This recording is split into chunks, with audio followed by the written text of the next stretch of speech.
En Medical Expo, la Feria Nacional de Dispositivos Médicos, queremos hacerte parte de nuestra comunidad de webinarios. Capacítate con nosotros a través del selecto programa que cada viernes traemos para ti. Estamos comprometidos con la industria de la salud. Queremos impulsar tu desarrollo profesional con los temas más relevantes y con la participación de los mejores especialistas en las diferentes áreas del sector, que nos comparten su conocimiento. Trabajamos día a día para brindarte un desarrollo constante. Síguenos y forma parte de nuestra gran comunidad.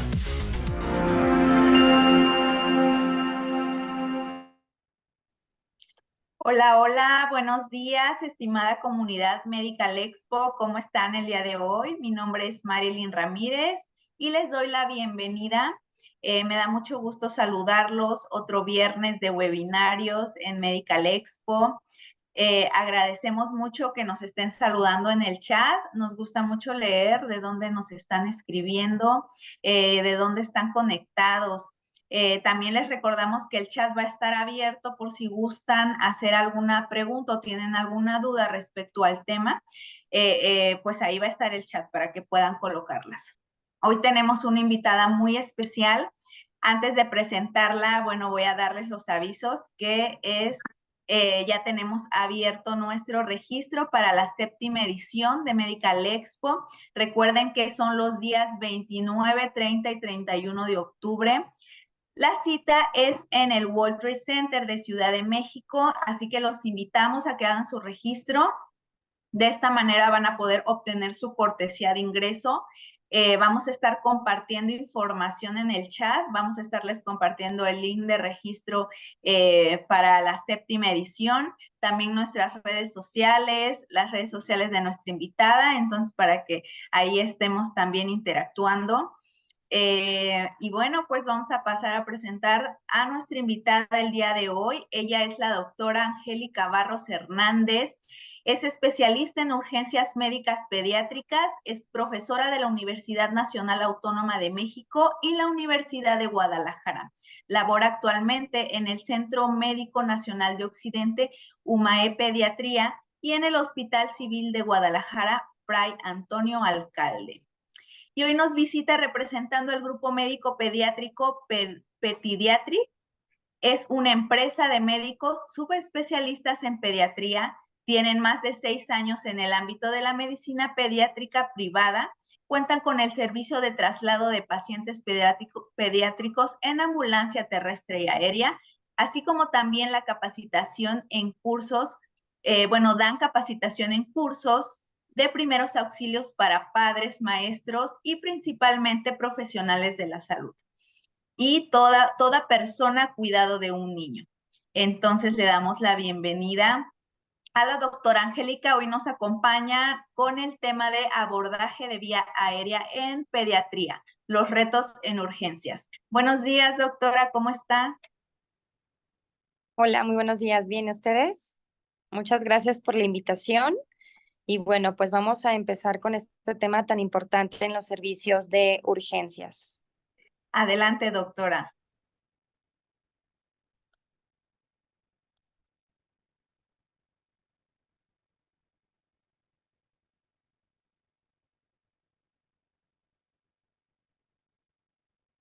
Muy bien, bueno, pues agradezco mucho, como te mencionaba, la invitación. Es un tema que siempre es de gran importancia, el manejo de la vía aérea en pediatría. ¿Qué es lo que tenemos que evaluar y cuáles son los retos en los servicios de urgencias? Les comento que no tengo ningún conflicto de interés. Parte de los objetivos de esta charla es que vamos a hacer una evaluación anatómica de la vía aérea en el paciente pediátrico, o sea, cuál es la importancia en estos pequeños pacientes. Vamos a ver también algunas escalas predictoras para determinar cuándo es una vía aérea difícil. Vamos a ver también un poco lo que es la simulación en vía aérea para poder determinar tasas de éxito, así como también la secuencia guiada por medicamentos, que finalmente es un proceso que se tiene que sistematizar en los servicios de urgencias. Les voy a platicar aquí un caso. Este es un paciente de 3 horas de vida, producto de la gesta 1 y obtenido por cesárea por un diagnóstico prenatal de tumoración en cuello. Se realiza un protocolo de vía aérea difícil por parte del servicio de anestesiología pediátrica y también por el servicio de materno fetal. Me gustaría a las personas que están ahorita viendo precisamente estas diapositivas se sitúen y se imaginen qué es lo que harían ante el panorama de este paciente, cómo prepararían en este caso su servicio, qué dispositivos tendrían a la mano para poder hacer el abordaje de una vía aérea difícil de un recién nacido que está teniendo una tumoración en cuello. Esta es la imagen del paciente. En este caso, nosotros, al tener esta información, preparamos todo en nuestra área de recién nacidos, en el área de urgencias pediatría, y tuvimos en el servicio de anestesiología el apoyo, tanto desde el diagnóstico prenatal como al momento del nacimiento, para que se hiciera la intubación orotraqueal, pero sin embargo, quiero que vean anatómicamente lo desplazada que puede estar la vía aérea en estos pacientes. El paciente tuvo hipoxia, tuvo un evento de paro cardiorrespiratorio y bueno, pues finalmente se logró una intubación exitosa.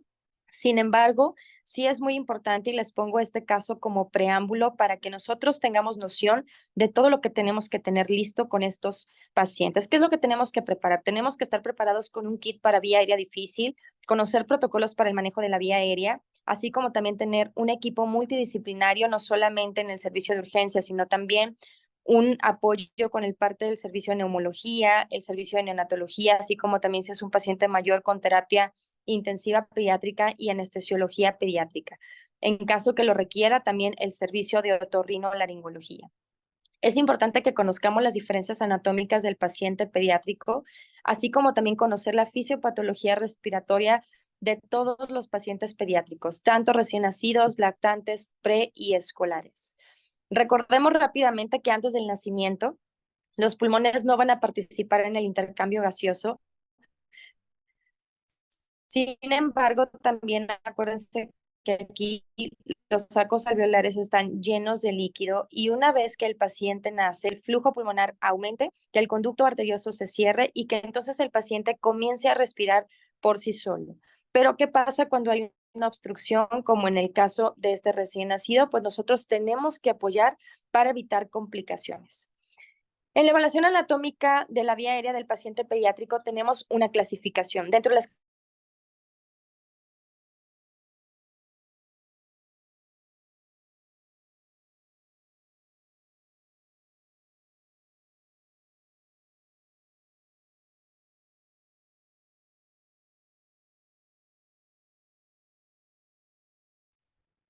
Creo que estamos teniendo unos problemas.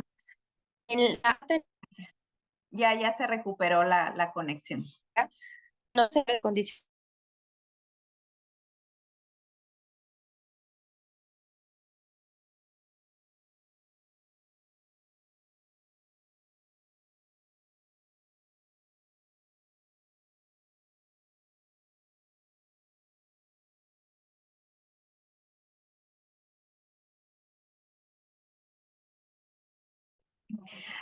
Creo que estamos teniendo un problemita en el audio, doctora, pero creo que ya la podemos escuchar bien. Pero me sacó de la computadora, ¿verdad? Ah, sí, en donde estaba compartiendo su presentación. Si gusta, damos unos minutos, no se preocupe, para que pueda volver a ingresar. Ok, permítame para conectarlo de nuevo. Sí, no se preocupe. Muchas gracias por este espacio que está haciendo para darnos esta presentación. Y gracias a todos los que se están conectando. Les comento que ahorita se está restableciendo la computadora de la doctora para que pueda proseguir con la presentación, ya que esto es en vivo y estamos teniendo unos problemitas técnicos, pero ya lo estamos solucionando. Les recuerdo que el chat está abierto por si tienen alguna pregunta. Igual vamos a estar compartiendo las redes de la doctora por si gustan contactar directamente. Y los invitamos, los seguimos invitando para que puedan hacer su registro a Medical Expo. Nuestra séptima edición va a ser en octubre, el día 29, 30 y 31 de octubre, para que puedan asistir. Va a haber ponencias también presenciales, vamos a tener auditorios en donde van a poder, incluso algunas ponencias tienen valor curricular para que puedan ingresar a la página y enterarse de esta información y asistir. Usted dígame, doctora, si la puedo apoyar en algo, si podemos apoyar en algo. Se salió de mi red, pero ahorita la estoy conectando a otra. Entonces Perfecto. espero que pueda conectar. Perfecto, sí, en cuanto ingrese, usted nos da la indicación. Les comento a todos los que están ingresando que hubo una pequeña falla, pero ya lo estamos solucionando. La doctora está presentando mediante su computadora, pero hay un problemita en la conexión, ya se está restableciendo. Les agradecemos a todos por estar conectados. Les recordamos que el tema del día de hoy es abordaje de vía aérea en pediatría, los retos en urgencias y nuestra invitada, la doctora Angélica, nos visita representando al grupo médico pediátrico Pediatric. Y les recuerdo que esta es una empresa de médicos subespecialistas en pediatría. Y ellos cuentan con servicio de traslado de pacientes Dice que no, pediátricos en ambulancia. Sí, adelante, doctora. si me pueden habilitar para porque dice que no puedo Perfecto. compartir. Sí, ahorita le dan el ingreso. Listo. Ok. Perfecto. A ver, ahí me escuchan bien. Listo. Y me... Sí, creo que sí. Bueno. Sí. Adelante.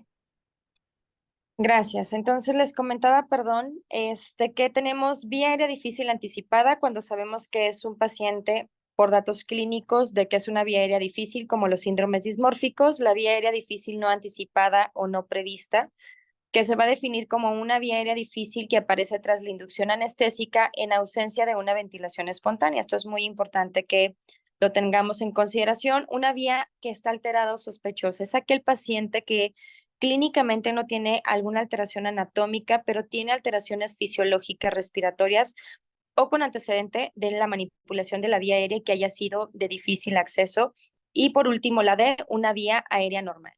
Vamos a hablar un poco de las condiciones anatómicas en la población pediátrica. Recordar que los lactantes, principalmente los niños pequeños, tienen un occipucio o una cabeza más grande y esto los hace que sean casos especiales, así como también la lengua es de mayor tamaño en relación a la orofaringe.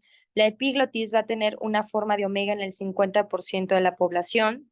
Las cuerdas vocales, entre más pequeño sea el paciente, pues más pequeñas van a estar y va a ser más complicado o difícil que podamos visualizarlas. En el recién nacido, aproximadamente, para que tengan una idea, tienen una longitud de 2.5 a 3 milímetros, ya en niños más grandes, principalmente mujeres de 11 a 15 milímetros y en hombres de 17 a 21 milímetros. Aquí también es una imagen para que nosotros veamos, son diferentes vistas al momento que nosotros hacemos una laringoscopía, por eso la gran importancia de que podamos elegir el equipo correcto. Vas a elegir una hoja recta, vas a elegir una hoja curva y en base a esto es que tú vas a hacer, en este caso, la identificación al momento que introduzcas la hoja para hacer la visualización tanto del epiglotis como de las cuerdas vocales. Recordar que en los niños la subglotis es oval y es la porción más estrecha. Entre nosotros, más manipulaciones hagamos a la vía aérea, más edema intrínseco podemos generar en esta. ¿Esto qué quiere decir? Que entre más manipulación hagamos en la vía aérea, como en esta imagen tenemos aquí, este edema puede disminuir la visualización de la vía aérea hasta en un 75%. Por eso es tan importante que si es una vía aérea difícil anticipada, sea valorada y sea manejada por el personal más experto para evitar que se colapse por completo y no podamos acceder a este paciente. Recordar también que la laringe tiene una porción más cartilaginosa y entre más pequeño el paciente es más cefálica. Cuando nosotros hacemos una laringoscopía, muchas veces decimos, es que está muy anterior y no pude intubarlo. Y esto no es correcto. Más bien, lo que sucede en estos casos es que la vía aérea es más cefálica, está mucho más arriba. Por ejemplo, en los adultos, la vía aérea va a estar a nivel aproximadamente de C7, pero en un recién nacido, la vía aérea va a estar aproximadamente en C1. Conforme va creciendo el niño, la vía aérea, sí, en este caso, va ascendiendo. Entonces, ¿qué quiere decir? Que la vía aérea en los niños es mucho más cefálica. Por eso las hojas son más pequeñas, entre más pequeños sean los pacientes. Como les mencionaba aquí, aproximadamente a los 3 años, la vía aérea va a estar aproximadamente en C4. A los 5 años puede alcanzar C4, C5, para llegar a su posición final aproximadamente en C6 a C7 a los 15 años de edad. Y aquí les pongo esta imagen un poco estremecedora, ¿no? Porque vía aérea difícil, ¿cómo vamos a abordar a estos pacientes?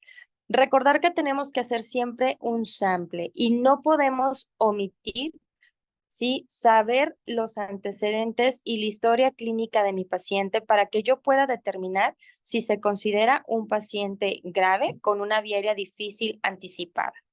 ¿Qué tengo que tomar en consideración? Recordar siempre mi evaluación inicial en el paciente pediátrico, mi evaluación primaria y mi evaluación secundaria, que es el sample. Pero como me voy a enfocar en la vía aérea, sí, pues entonces vamos a hablar específicamente de ella. ¿Qué tengo que saber de la vía aérea? Tengo que valorar si este paciente, por ejemplo, es un niño que tiene algún accidente, pues que no tenga lesiones faciales o fracturas maxilares que me puedan imposibilitar intubar a este paciente. Siempre que tengamos un paciente que está politraumatizado, principalmente en este caso niños pequeños, adolescentes, considerar que estos pacientes tienen el estómago lleno, por lo cual es obligatorio que yo tenga que hacer una secuencia guiada por medicamentos y que tenga que hacer ahorita toda la secuencia para que podamos acceder de la forma correcta. Si tengo un paciente que es politraumatizado, no debo olvidar que muy probablemente este paciente tenga una lesión cervical, por lo cual tengo que inmovilizar la columna tanto cervical como torácica y lumbar antes de que yo pueda movilizar al niño y si es necesario, pues hacer una intubación con una tracción submandibular. ¿Qué es lo que no debo hacer? Y esto es importante que recordemos. Nunca vamos a asumir que el paciente no tiene una lesión en la columna. También siempre tengo que considerar que cualquier paciente pediátrico puede ser vía aérea difícil, por lo tanto tengo que estar preparada con todo el equipo en el área de choque. Nunca debo de asumir que el paciente no tiene riesgo de hipertensión intracraniana, porque luego estamos intubando a pacientes despiertos y el simple hecho de que haga reflejo nauseoso al momento de que introducimos el laringoscopio puede favorecer a que incremente la presión intracraniana. ¿Cómo vamos a elegir los tubos endotraqueales? Las cánulas endotraqueales para la de mi paciente en la población pediátrica, si yo quiero un tubo sin globo, voy a hacer la edad entre 4+4. Pero si quiero un tubo que tenga globo, entonces, ¿qué voy a hacer? Pues entonces la fórmula cambia solamente por 0.5 centímetros. Esto es la edad entre 4 más 3.5. Y siempre tengo que considerar que si no puedo intubar a mi paciente, tengo que pedir una mascarilla laringea y tener en cuenta 3 alertas que son muy importantes: la alerta de la vía aérea, la alerta cervical y la alerta del estado de conciencia. Si yo tengo una vía aérea que está muy edematizada, entre más edematizada está, como les mencionaba previamente, más difícil va a ser que yo pueda intubar a mi paciente y tengo que tomar en consideración características físicas, anatómicas, que desde que yo estoy haciendo la valoración de mi paciente pueda determinar si es vía aérea difícil o no. Por ejemplo, a este niño se le está pidiendo que abra la boca y no puede. Le estamos diciendo di A y es lo único que puede realizar. Entonces, yo ni siquiera en este paciente podría introducir el laringoscopio. También tenemos otras condiciones específicas como tumoraciones que pueden estar. Les mencionaba el caso primero, que era una tumoración en cuello. Esta es una tumoración, en este caso, un linfangioma en cara, que pues si ven aquí ya está en un procedimiento quirúrgico con una intubación exitosa. Niños con traumas, esta es una laceración en el ojo en el cual simplemente este dispositivo metálico me imposibilita que yo pueda manipular, pero tengo que buscar la forma de cómo voy a poder acceder a la intubación de este paciente con éxito y que evidentemente yo pueda utilizar todos los dispositivos que requiero. Les mencionaba al principio que uno de los objetivos es que yo pueda conocer cuáles son los scores para poder determinar si es una vía aérea difícil o no el paciente. Sin embargo, Malampati no es útil en niños menores a 7 años, por lo cual es una clasificación que yo no podría utilizar en niños pequeños. Corman-Lehane, pues evidentemente es hasta que nosotros hacemos una laringoscopía, pero les voy a presentar una escala que podemos utilizar en esta población, que es la escala de Copur, la cual está diseñada para que yo pueda determinar clínicamente cómo se encuentra, en este caso, la mandíbula de mi paciente, si el paciente puede abrir o no la boca, si este paciente ha tenido intubaciones previas, si puedo observar o no la úvula y cómo se encuentra el rango. Esto me va a dar unos puntajes, como ven aquí al lado, en el cual en base al puntaje que me dé, me va a decir el grado de dificultad y cuáles son los dispositivos que yo tengo que utilizar para el abordaje de mi paciente. Hay unas modificaciones en esta escala de Copur en el cual tengo que determinar si también este paciente tiene una lengua muy prominente, si el paciente está obeso, en población pediátrica si tiene mucopolisacaridosis, sí, o también si tiene unos dientes muy prominentes. Como ven aquí nos da un punto extra por cada uno de estos. Y en base al puntaje, como les mencionaba, es que nosotros vamos a poder determinar si es una vía aérea difícil o no.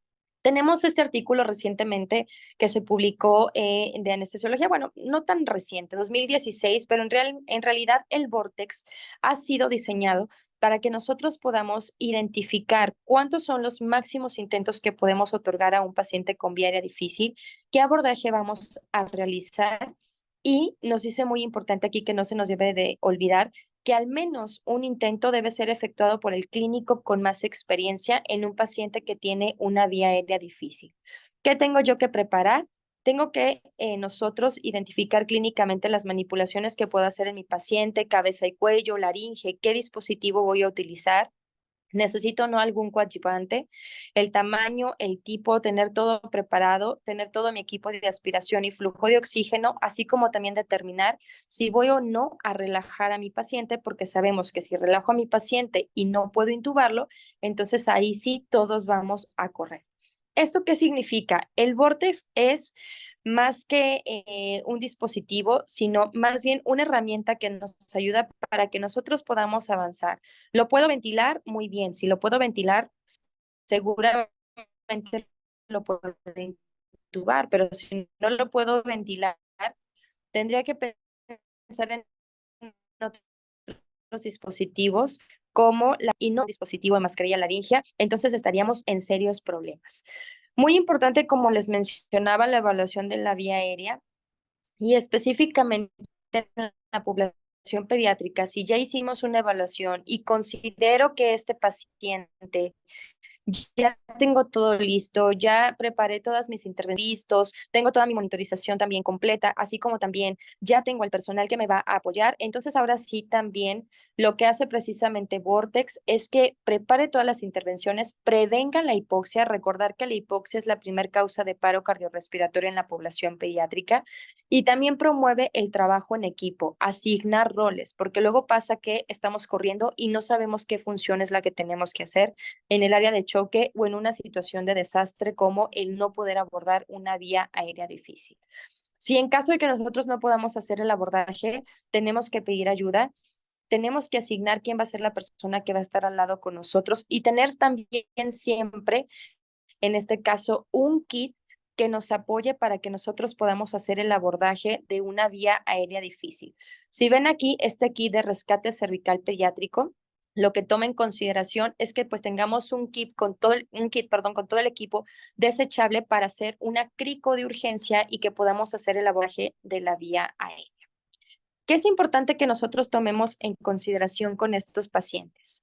Nosotros tenemos que proveer seguridad a todo el personal que capacitemos. En este caso, aunque queramos utilizar, por ejemplo, un videolaringoscopio, una mascarilla laringea, no podríamos utilizarla si la persona que va a utilizar este dispositivo no tiene una previa capacitación. Por eso es muy importante que capacitemos al personal. Aquí estamos teniendo también una vía aérea difícil con un recién nacido, se está haciendo una videolaringoscopía en nuestro paciente. Y bueno, ¿qué es lo que sucede? Que a pesar de que tenemos un videolaringoscopio, no podemos visualizarlo de la forma correcta. Entonces, ¿qué tenemos que hacer en estos casos? Prepararnos para saber si vamos a utilizar otro dispositivo, como en este caso estamos utilizando un GlideScope porque no fue posible hacer el abordaje de la vía aérea con, en este caso, el videolaringoscopio. Entonces, aquí tenemos un GlideScope, se está haciendo la valoración de la vía aérea, nos cuesta trabajo, es muy pequeña, es un recién nacido, es muy chiquitita. Sí se ve, como la ven ahí, se ve parcialmente y vamos a ver la posibilidad de hacer la introducción, en este caso, del tubo endotraqueal. Y por último, una vez que nosotros tenemos la certeza de que estamos en la vía aérea, si ven, tampoco con el GlideScope fue posible. Entonces, ¿qué fue lo que se solicitó? Un fibroncoscopio. Aquí ya están entrando con un fibroncoscopio para que podamos acceder a la vía aérea. Están buscando, ya la encontraron, ahí se visualiza la vía aérea, se ven las cuerdas vocales y tenemos que tener la certeza de que estamos en el sitio correcto. Ahí ya pasaron el tubo endotraqueal y tenemos la certeza ya de que se logró intubar al paciente con éxito. Pero si ven, todo esto se previno con un equipo multidisciplinario. Y también tenemos que estar listos para los riesgos o las complicaciones que se puedan presentar con estos pacientes. Entonces, es muy importante que nosotros también sepamos que puede haber complicaciones, por ejemplo, el caso que les presenté ahorita de la radiografía, un paciente que tiene un derrame pericárdico, que evidentemente no podríamos intubarlo de la manera convencional. ¿Qué tenemos que hacer? Sentar a estos niños.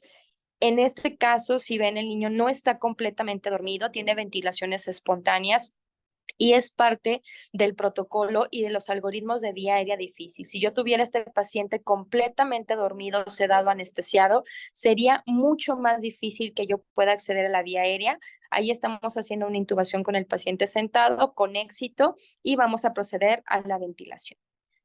La simulación en vía aérea para tasas de éxito. Evidentemente, ya nos dice la Academia Americana del Corazón que lo que no se mide no se puede mejorar. Nosotros no podemos ser expertos de la noche a la mañana. ¿Qué tenemos que hacer? Simular, practicar, hacer cursos, prepararnos para que podamos hacer estos procedimientos de la mejor manera y para esto pues estamos preparando con simulación el que podamos utilizar como estos dispositivos para hacer videolaringoscopías para que podamos practicar no solamente el personal médico, sino personal paramédico, personal de enfermería, para que podamos acceder a una intubación correcta y que cuando estemos en una situación estresante podamos hacerlo de la mejor manera.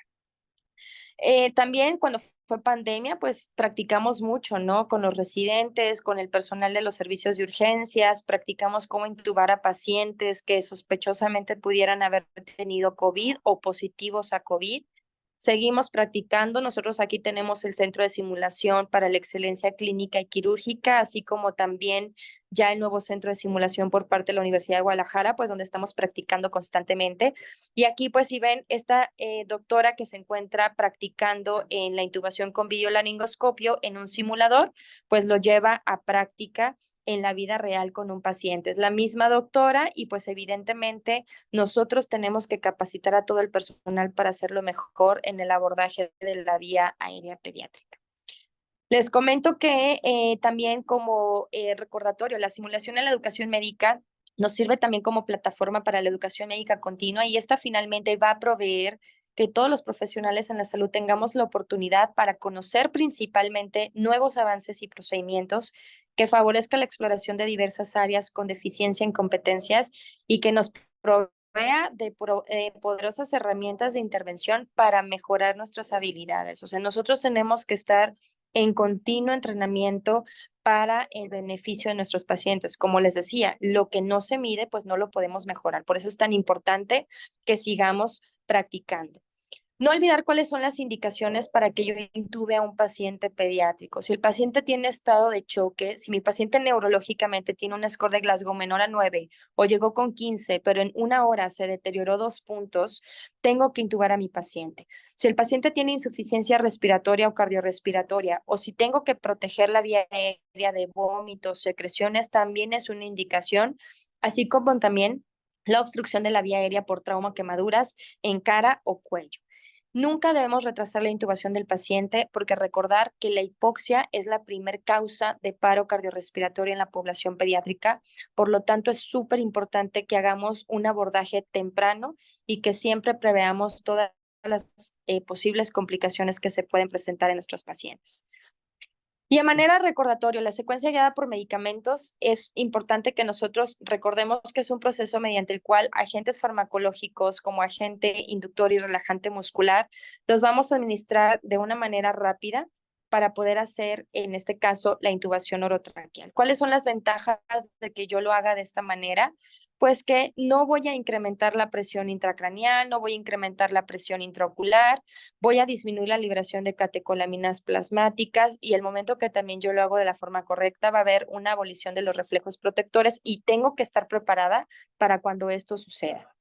Las 7 P's por ahí conocidas, ya hay un nuevo artículo, esto es en adultos, las 8 P's, pero seguimos utilizando esto en los niños, que es la preparación, la preoxigenación, la premedicación, inducción y parálisis, protección y posicionamiento. Confirmo que pasé el tubo endotraqueal y todo el manejo posintubación de mi paciente. ¿Qué me tiene que preocupar? Que si yo, en este caso, no puedo ventilar a mi paciente, ahí sí tengo que correr. Como les decía, si yo no puedo ventilar a mi paciente y no lo puedo intubar, tengo que aquí, en este caso, pues tener un protocolo que me ayude para yo poder acceder a la vía aérea de mi paciente. ¿Qué tengo que recordar? Les dejo esta mnemotecnia que es SOAP-ME, que tengo que tener listo, succión, oxigenación, todos los dispositivos para el manejo de la vía aérea, todos los medicamentos, todo el equipo de monitorización y todo mi equipo. Preoxigenación, por ahí preguntaron, ¿cuánto tiempo? Se recomienda oxígeno de 100% de 3 a 5 minutos para desnitrogenizar a mi paciente, ¿sí? La premedicación la puedo hacer con un opiáceo como puede ser fentanil de 1 a 4 microgramos por kilo con un tiempo de acción de 3 aproximadamente 0.6 minutos. ¿Qué medicamentos puedo utilizar para la inducción? Tengo etomidato, tiopental, midazolam, ketamina, propofol. Es difícil que les platique de cada uno de estos, pero sí es importante que los conozcamos. Para la parálisis puedo utilizar, si es una vía aérea difícil, la primera elección va a ser succinilcolina, porque recuerden que el tiempo de acción de succinilcolina es 60 segundos. Si yo no puedo intubar al paciente y tengo una vía aérea muy difícil, mi mejor opción va a ser utilizar succinilcolina.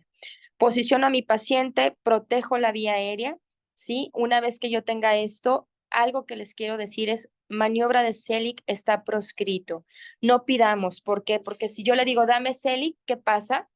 Yo no voy a medir mi fuerza que ejerzo al presionar y puedo romper los cartílagos ariteno-epiglóticos y esto condicionar a lesiones que pueden ser catastróficas. Entonces, Selig está proscrito en paciente pediátrico.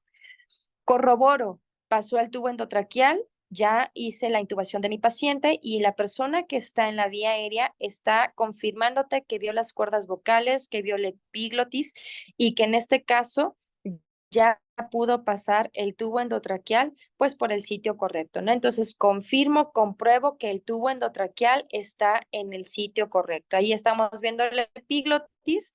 Esta es una hoja que es curva, entonces la hoja curva recuerden que se posiciona sobre la valécula para que podamos visualizar, en este caso, las cuerdas vocales. Manejo posintubación. Capnografía, no olvidarla si es que tenemos el dispositivo, confirmo, corroboro, puedo hacerlo por rayos X, lo puedo hacer ya también por ultrasonido y que la persona en este caso que intubó pues pueda comprobar, ¿no? Ya lo oculté, ya tengo mi radiografía de tórax y tengo un ultrasonido que comprueba que estoy en el sitio correcto.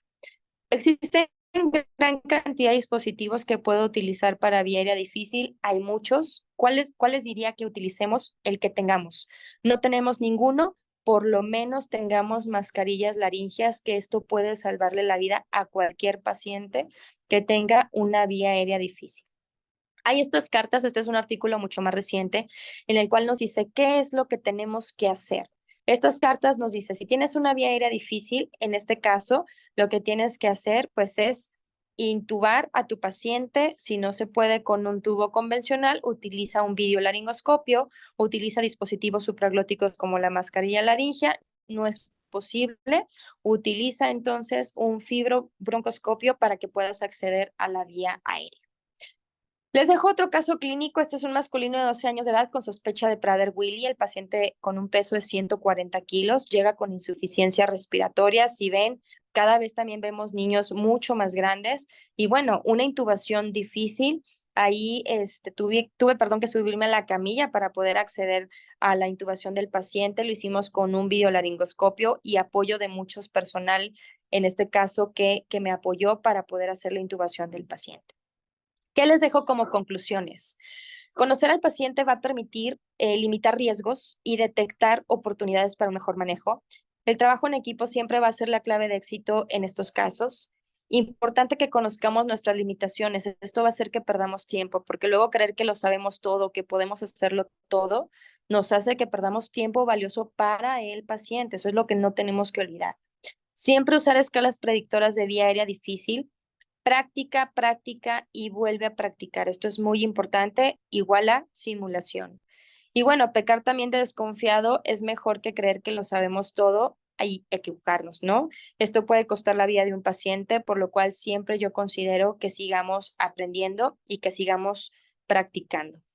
Les agradezco mucho. Les dejo los datos para que me puedan contactar. Ese es mi correo.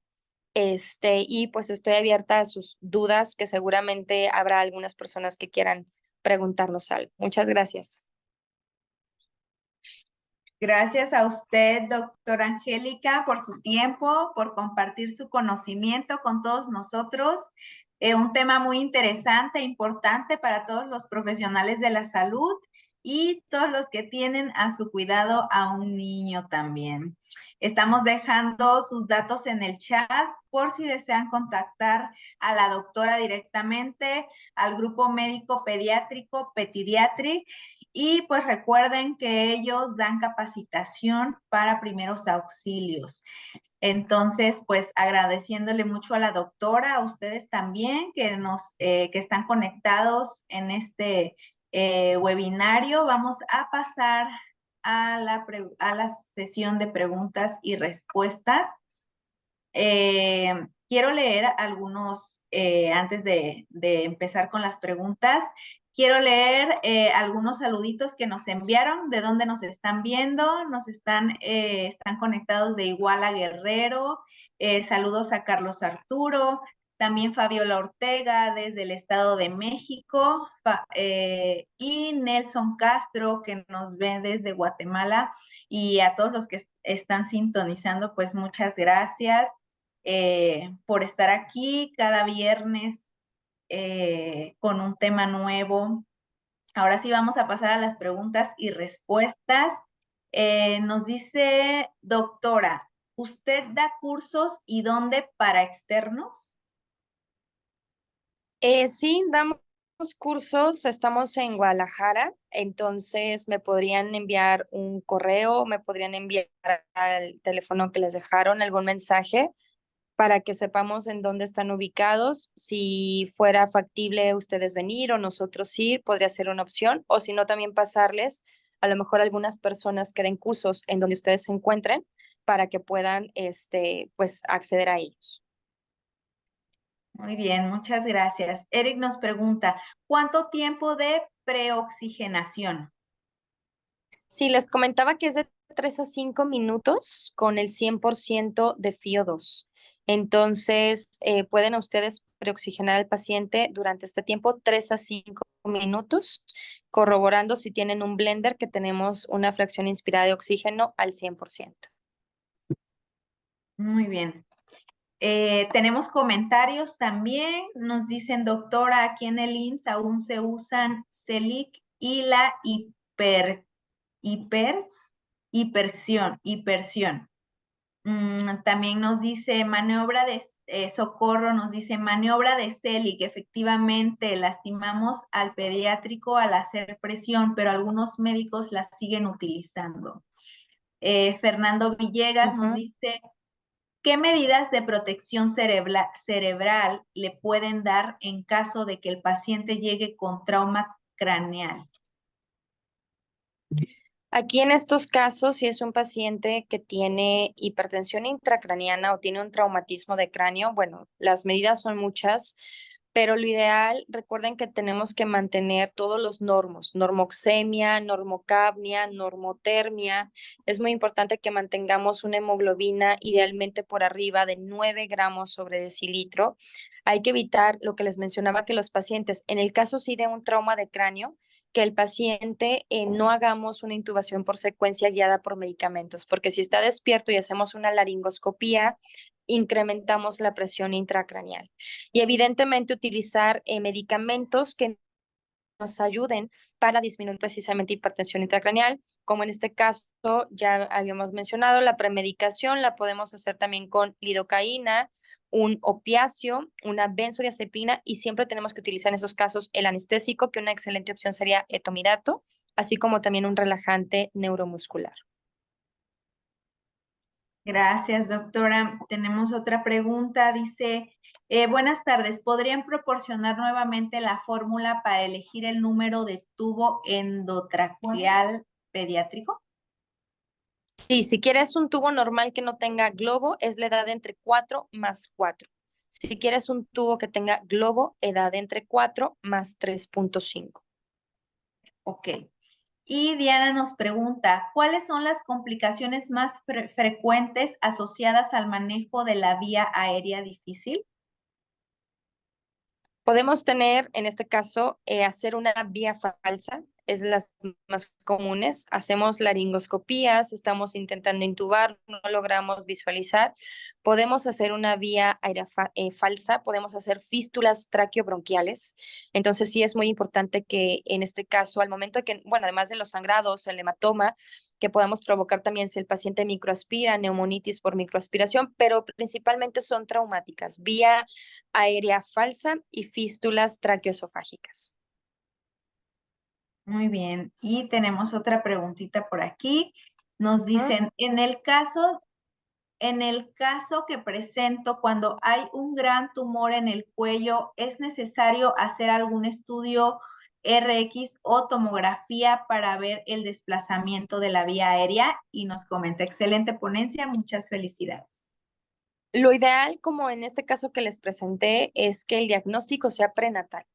El diagnóstico es prenatal, incluso hay protocolos en que podemos hacer la intubación prenatal, o sea, nacemos al bebé y se intuba de manera inmediata para evitar precisamente las complicaciones, pero el diagnóstico ya se tuvo que haber hecho de manera prenatal, que generalmente se hace in útero con un ultrasonido. Gracias, doctora. Tenemos otra pregunta. Nos dice Daniel, buen día. El tubo endotraqueal, ¿no hay otro dispositivo que pueda ayudarle? ¿En qué caso o en qué escenario? No comenta aquí, pero bueno, si nos puede dejar ahí un poquito más específica la pregunta, se lo agradeceríamos. Y tenemos otra pregunta de Ada, nos dice, ¿cuál es la intubación retrógrada?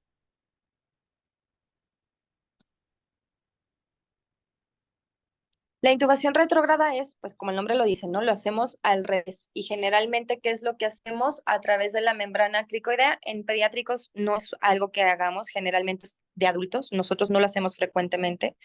Entonces, lo que hacemos es, a través de la membrana cricotiroidea, introducir, generalmente es una pequeña guía para llegar a lo que es vía aérea, para por ahí introducir el tubo, ¿sí? En este caso, entramos por aquí, va a salir por la boca y por ahí vamos a introducir el tubo endotraqueal. Pero en los niños no es algo que nosotros hagamos con frecuencia. Generalmente en vías aéreas catastróficas terminan en este caso en traqueostomía de urgencia.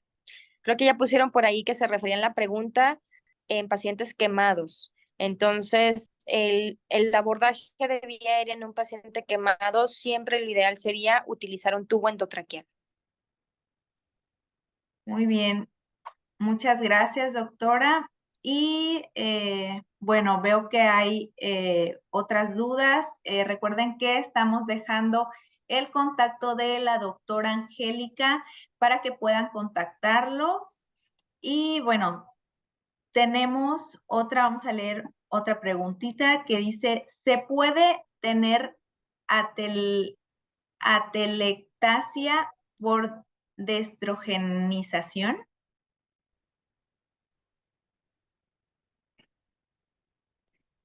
Creo No, que más está. bien yo le que en este caso, por desnitrogenización, no. Más bien lo que sucedería en este caso sería un neumotórax. Neumotórax, atención, cuando nosotros ventilamos al paciente pediátrico y ventilamos con una presión positiva excedida, podríamos ocasionar neumotórax, atención. Muy bien. Muchas gracias, doctora. Tenemos muchas felicitaciones por su presentación. Muchos nos están preguntando por las diapositivas. Bueno, vamos a consultarlo con la doctora y si ella lo permite, bueno, se las estaremos compartiendo mediante el chat que tenemos en WhatsApp. Y pues quiero leer algunas felicitaciones. Excelente ponencia. Es una... Adelante, Sí, les decía doctor. que es una ponencia que es muy pesada por toda la... Entonces, lo que puedo hacer es compartirles todos los artículos y a lo mejor compartírselas sin, en este caso, tantas imágenes para que no pese tanto. Muy bien, muchas gracias, doctora. Entonces, pues así podríamos estarla compartiendo para quienes estén interesados. Le comentaba que estamos teniendo muchas felicitaciones por su ponencia. Nos dicen por aquí, excelente ponencia, ojalá nos pueda impartir más temas. Excelente ponencia, felicidades, doctora, me gustó mucho su ponencia, interesante tema. Y así tenemos muchísimas felicitaciones. La verdad es que le agradecemos mucho este tiempo, doctora, que se tomó para traernos este tema tan importante, tan interesante. Y pues bueno, les estamos compartiendo los datos también de la doctora, no lo olviden. Y no sé si quisiera dar algunas palabras finales. Pues nada, agradecerles, recordar que creo que la capacitación siempre es muy importante. No olvidemos que siempre nos estamos enfrentando a nuevos retos. Entonces, capacitémonos, tomemos cursos, sigamos aprendiendo y sigamos enseñando. También que eso es muy importante. Muchas gracias. Muchas gracias nuevamente. Les recordamos que pueden registrarse ya a la 7ª edición de Medical Expo. Por allá nos vemos los días 29, 30 y 31 de octubre. También recuerden que todos los viernes tenemos 2 horarios de webinario a las 10 y a las 11:30 para que se sigan conectando. Y pues les estamos compartiendo también la Liga de la Constancia para que puedan descargarla. Agradecemos nuevamente a la doctora Angélica. Siempre es un gusto tenerla aquí en el webinario. Muchísimas gracias, doctora. Espero que tengan todos un excelente fin de semana. Pásenla bien y nos vemos el próximo viernes. Adiós. Gracias a todos.